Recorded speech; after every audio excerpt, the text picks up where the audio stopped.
Children, in previous lectures we did properties of whole numbers for addition and subtraction. Now let us have a look at the properties of whole numbers for multiplication.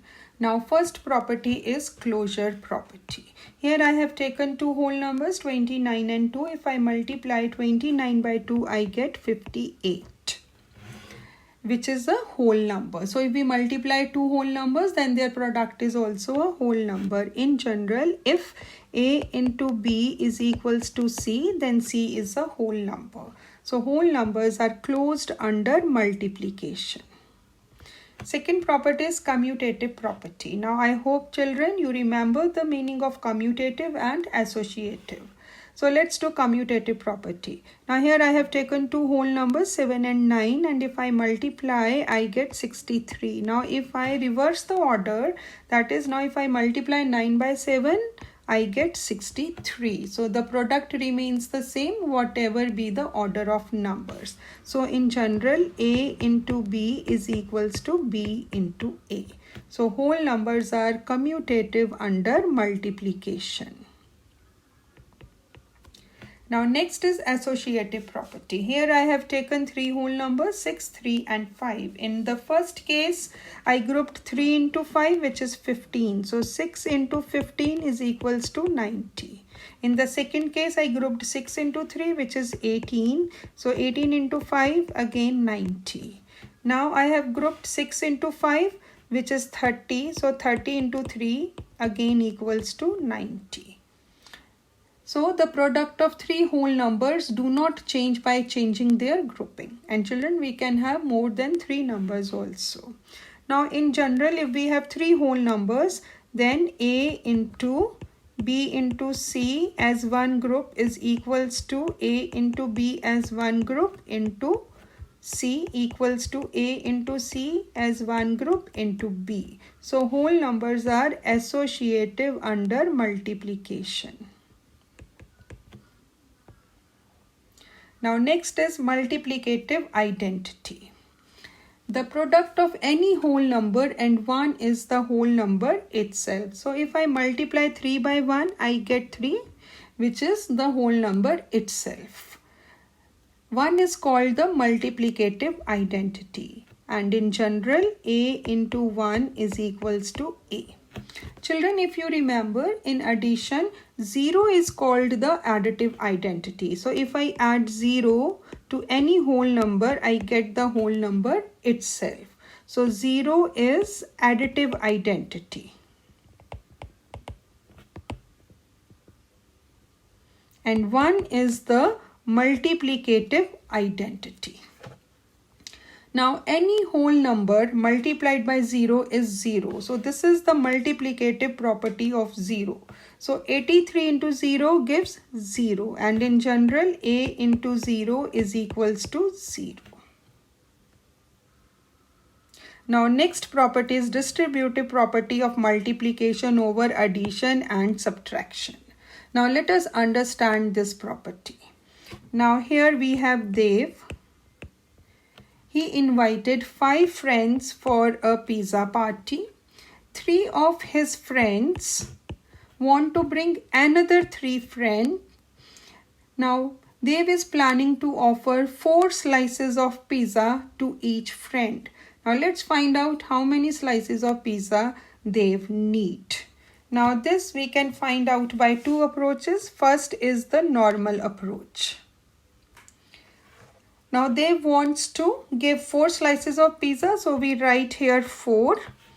Now we will write the 3 groups. In the first group is Dev himself, in the second group 5 of his friends, and in the third group 3 more friends. Now I will take this as one group, so I will add 1 plus 5 and 3. I get 9. So I get here 4 into 9, which is equals to 36. Now second approach is distributive approach. Here we distribute individually in each group.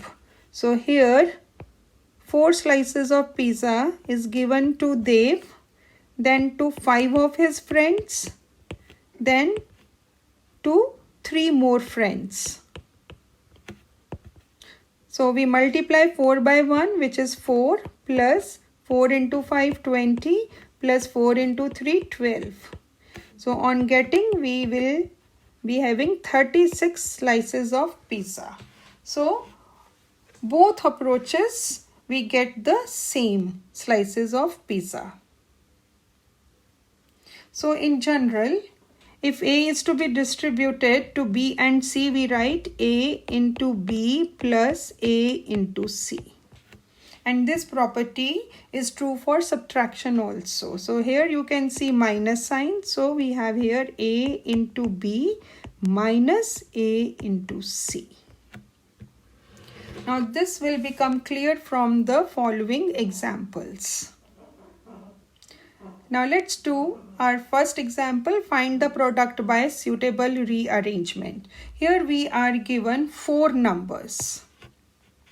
If you look at the numbers, if I group 25 and 40, it will be very easier to multiply because I know 25 fours are 100.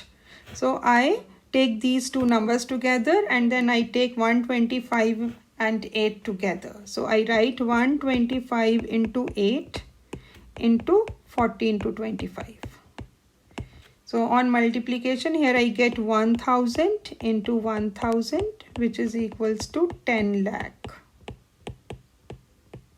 So which property I am using here? Associative property.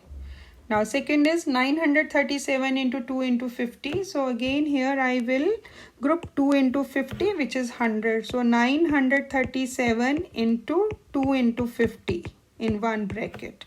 So 937 into 100. So this gives 93,700. So again I am using here associative property. So I can rearrange the numbers and still I get the correct answer. Now next example is find the value using distributive property. So here we are going to use distributive property. Now it is A into B plus C is equals to A into B plus A into C. Now if you look at the question, we are given 6524 into 69 in one bracket and 6524 into 31 in the second bracket. So we are given the right side of the property and we have to write the left side. So this is A, this is B plus A into C.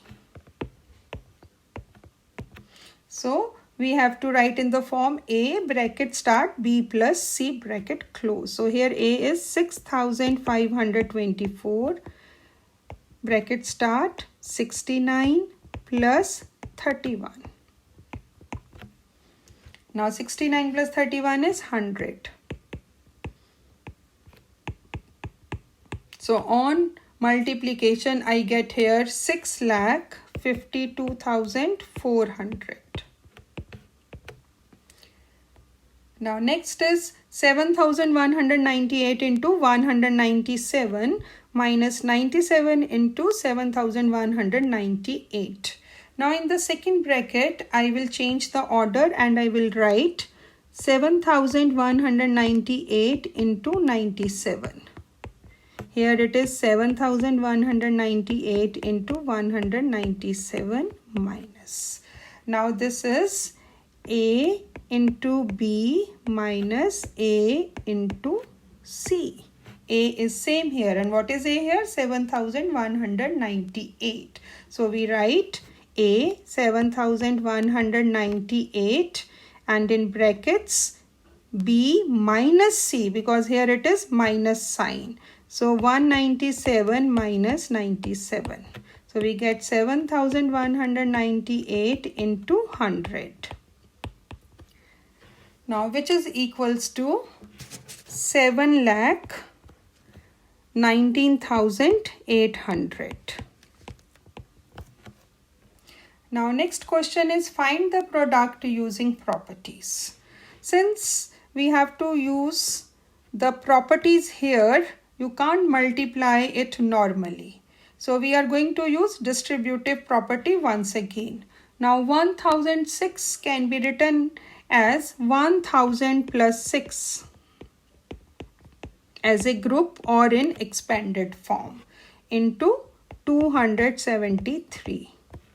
Now I will multiply 273 with these two whole numbers. So I get 1000 into 273 plus 6 into 273.